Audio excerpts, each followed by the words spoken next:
สบายดีสาวอาขาทุกคนพ่อแม่พี่น้องและสาวลาวที่อยู่ภายในและต่างประเทศอาคาที่อยู่ภายในและต่างประเทศเรื่องมื้อนี้ข้าพเจ้าสิมาบรรยายเรื่องเกี่ยวกับต้นกำเนิดและวิถีชีวิตของชนเผ่าอาคาและสถานที่ที่ศักดิ์สิทธิ์ฉะนั้นอาคาเราแต่เป็นชนเผ่าอาคาหลายคนฮู้และหลายคนที่บ่ฮู้น้อยคนที่สุดที่จะฮู้ท่าแท้ของชนเผ่าอาคาว่าอาคามีวัฒนธรรมที่ของประเพณีเวทีชีวิตการดำเนินชีวิตเป็นแนวใดการแต่งกายเป็นแนวใดฉะนั้นข้าพเจ้าสิพาท่านผู้ชมหรือว่าท่านผู้รับฟังไปรู้จักกันโดยชนเผ่าอาคามีต้นกำเนิดมาแต่ไสเวทีชีวิตเป็นแนวใดเนาะฉะนั้นขออนุญาตข้าพเจ้าสิบรรยายต้นกำเนิดของมันก่อนต้นกำเนิดของชนเผ่าอาคามีต้นกำเนิดมาจากประเทศจีน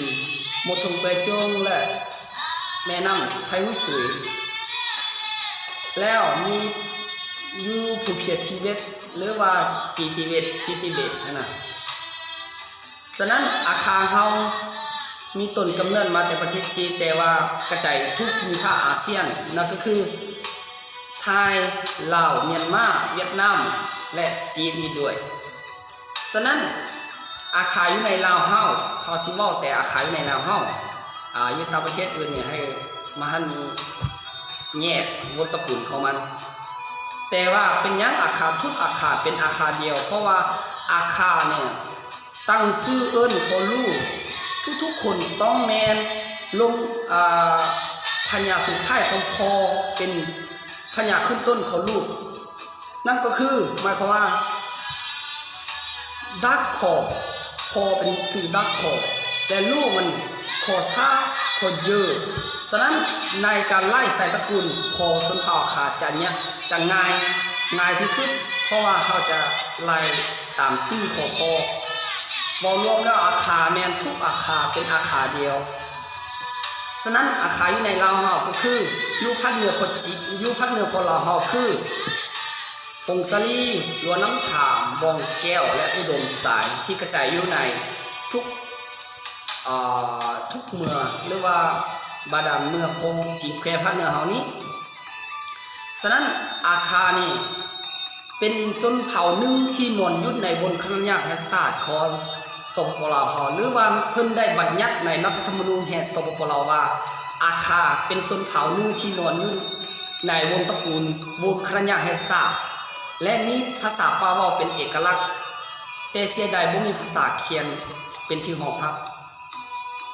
อาคาเฮามีภาษาปาเว้าเป็นเอกลักษณ์มีวัฒนธรรมพิธีของประเพณีอันดีงามของชนเผ่าที่เป็นเอกลักษณ์เฉพาะมีธรรมเนียมมีที่12ของ14เมื่อกับเผ่าอื่นแต่น้อยคนที่สุดที่จะฮู้ทักแท้ของชนเผ่าอาคาและจะฮู้มุมมองของชนเผ่าอาคาว่าอาคาเป็นแนวใดแต่หลายๆคนที่ผู้บ่ฮู้ก็มีแต่ว่าแบบนินทานบอกว่าอาคานี่เป็นคนอย่างนี้เว้าภาษาบ่ได้เรียนบ่เก่งแล้วผู้หญิงก็บ่มีคุณค่าในสังคมที่จริงมันบ่แม่นอาคาเฮาก็ยิ่งเลือดสายมีสิทธิเสมอภาพแล้วจนปัจจุบันนี้เพราะว่าพันลักษณ์คนส่งเสริมให้สิทธิเสมอภาพยิ่งใส่แล้วแต่เฮาสิมาเว้าบัดนี้อาคาอยู่ในลาวเฮานี่อยู่ในกลุ่มภาษาจีติเบตแต่ต้นของกลุ่มอยู่ในภาษาจีติเบตเป็นอาคานัมเบอร์1ว่าชนเผ่าอาคาอยู่ในลาวคือข้าพเจ้าเป็นอาคาเนื้อหรือว่าเป็นอาคาที่นับไล่สายตระกูลมาแต่บรรพบุรุษจนถึงปัจจุบันนี้ก็ยังได้เพราะว่าเขาจะนับตั้งแต่ซูมิโอลงมามันจะตกอยู่ในอาคาข้าพเจ้านี่ฉะนั้นอาคาเนี่ยมีวัฒนธรรมมีเอกลักษณ์มีที่12ของ14เป็นโดยเฉพาะนับเป็นต้นกำเนิดของชนเผ่าอาคาว่ากำเนิดมาแต่สายหาซ้ายแล้ววันนี้เฮาสิมาเว้าเรื่องภาษาและภาษาเว้าและภาษาเขียนภาษาเว้าภาษาลาวภาษาคาเฮาเป็นภาษาหนึ่งที่มีเอกลักษณ์เฉพาะเป็นชนเผ่าโดยบ่ได้เคียดเหียนหรือว่าโดยบ่ได้ก๊อปปี้ลอกแบบจากชนเผ่าอื่นมา หรือว่าชนเผ่าเราหรือว่าเรายวนหรือว่าไต่ดำคือมุกบ่ได้รอแบบ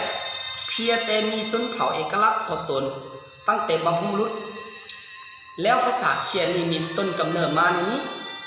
เมื่อก่อนนี่สมัยศึกสงคราม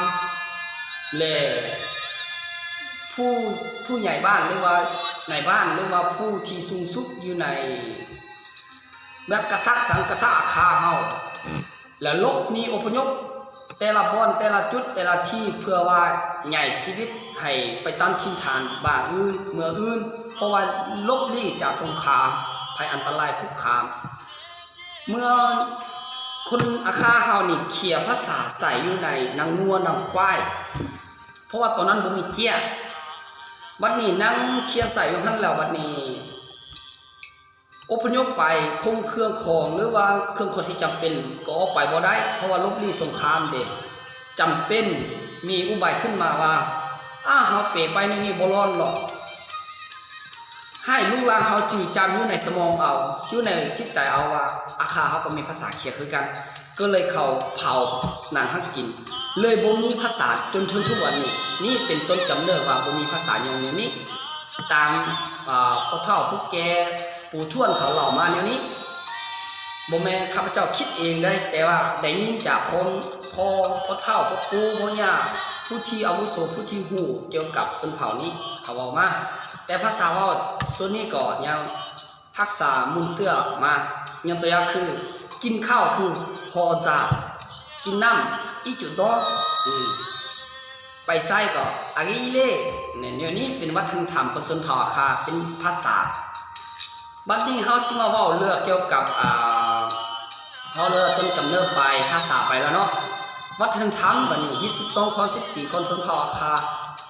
วัฒนธรรมคนชนเผ่าอาคาก็เผ่าอาคาก็เป็นเผ่าหนึ่งที่มีวัฒนธรรมเอกลักษณ์เฉพาะของมันยกตัวอย่างคือบุญกินเจี้ยทุกๆปีใหม่แล้วก็ปีใหม่แม่นเดือน12หาเดือนนึงแล้วต่อไปแม่นเดือน3หาเดือน4อันนี้แม่นไปซักข้าวให้ก่อนจะไปซักข้าวให้ก็จะกินเทื่อนึงแล้วประมาณเดือน10หา11ใกล้ๆสิฮอกแล้วตัวนี้แม่นเยกุขยะคือเพื่อจะไปเก็บเกี่ยวข้าวเอาข้าวน้ำมักแตงมักหรือว่าผงผลิตผลที่มาได้หันไปถวายให้พ่อปู่ที่ล่วงลับไปหันกินให้แบบให้อยู่พ่อเฒ่าแม่เฒ่าที่เขาล่วงลับไปให้เขากินก้อนแล้วเขาจะไปเกี่ยวข้าวแล้วมันกินได้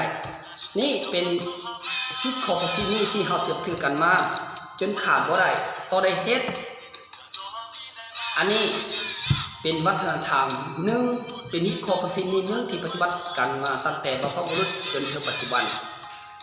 และวันนี้เฮาสิมาว่าเวทีชีวิตการดำรงชีวิตของชนเผ่า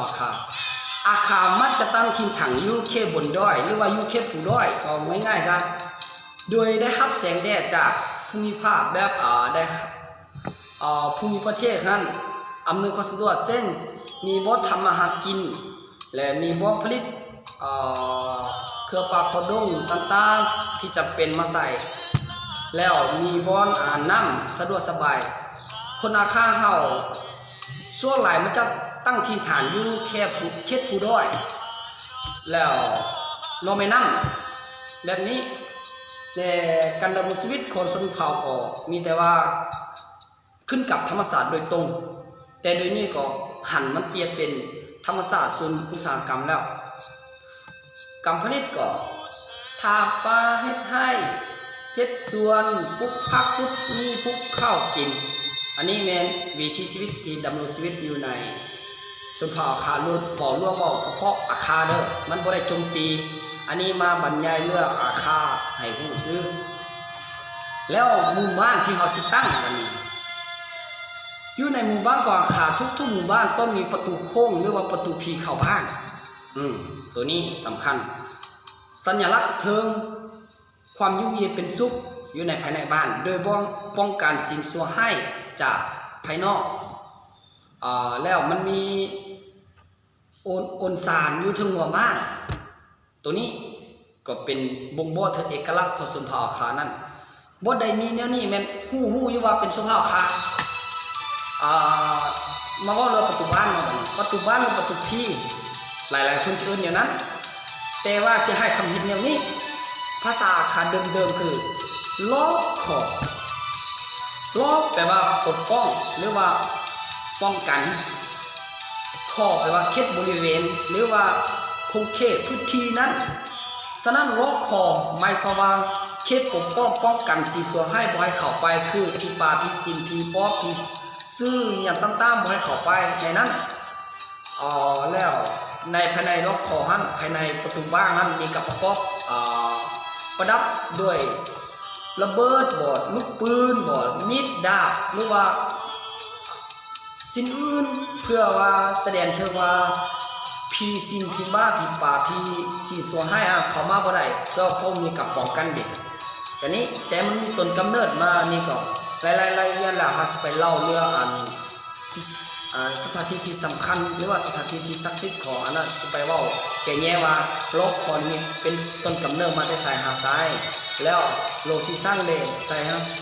มีต้นกำเนิดมาเนี่ยได้นั่นหลายๆอย่างเขาจะไปว่าจุดนั้นแต่เฮาที่มาว่าจุดนี้ก็คือที่ว่าให้ผู้เธอการดำเนินชีวิตต้นกำเนิดวิถีชีวิตฮิตคอประเพณีและสถานที่ต่างๆภายในหมู่บ้านฮะ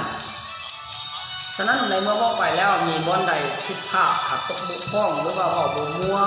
หรือว่ามีกับเผยแพร่บ่เหมาะสมก็ขอโทษภายในที่นี่ด้วยแล้วข้าพเจ้าขอบ่แม่นว่าอย่าเฮ็ดแนวนี้แนวนั้นดอยเลยว่าบ่แม่นว่าเก่งบ่แม่นว่าฮู้แต่ว่าเพื่อให้สังคมโลกเฮารับรู้ว่าอาคาเฮาก็บ่น้อยหน้าอาคาเฮาก็เป็นชนเผ่าหนึ่งที่เป็นเอกลักษณ์ที่นอนอยู่ในวงคณะญาติแห่งชาติลาวเฮาเพราะว่ารัฐธรรมนูญเพิ่นบัญญัติไว้แล้วและในไทยนี้ก็ขอให้ผู้ชมด้วยญาณวิจารณญาณบ่แม่นว่าเบิ่งไปแล้วโจมตีว่านี้แนวนั้นหรือว่าสร้างกระแสดังบ่แม่นแต่เพื่อถ่ายทอดให้ความรู้ให้แก่ผู้ที่บ่รู้อันที่ข่อยเว้าไปนั้นจะมีผลประโยชน์ให้แก่ทางบ่หลายก็น้อยบ่น้อยก็หลายที่จะได้รับความรู้หรือว่าสาระดีๆไปจากข้าพเจ้าแต่ข้าพเจ้าก็ยินดีที่จะเปิดเผยที่จะเผยแพร่วัฒนธรรมข้อมูลวิถีชีวิตต่างๆให้สังคมเรารับรู้วันนี้ไทยนี่จะขอเชิญชวนนำบรรดาท่านที่เป็นชนเผ่าอาคาอยากให้เผ่าอาคานักศึกษาโดยเฉพาะเราว่าเฉพาะนักเรียนนักศึกษาที่ปัจจุบันนี้บ่ว่าจะเรียนอยู่ในมหาวิทยาลัยบ่ว่าจะเรียนอยู่ในต่างประเทศก็ตามอยากให้เผยแพร่วัฒนธรรม22ของ14คนอาคาเฮาและให้รักษายืนยงคนตัวตลอดไปกับอาคาเฮาตลอดไปวันนี้จะขอว่าเป็นภาษาขาน้อยนึงที่เราคือลานาเดที่ยังมาชินะชิมุตัวชิดาดาวตะขลามันก็ชลาก็มีเบื่อก็มีอาจจะตั้งชื่อกับเบื่อมาชิดานูก็ชิลาดอกของแกที่ไปดูดอหมอละมาตั้งแต่ข้าตาเลยเชื่อมันเลยเราบุกว่ามาเรามาทอเดไอ้ชัวก็อาตมาซากุที่ละมาเดนี่ก็มาจะสบายดูมาสบายดี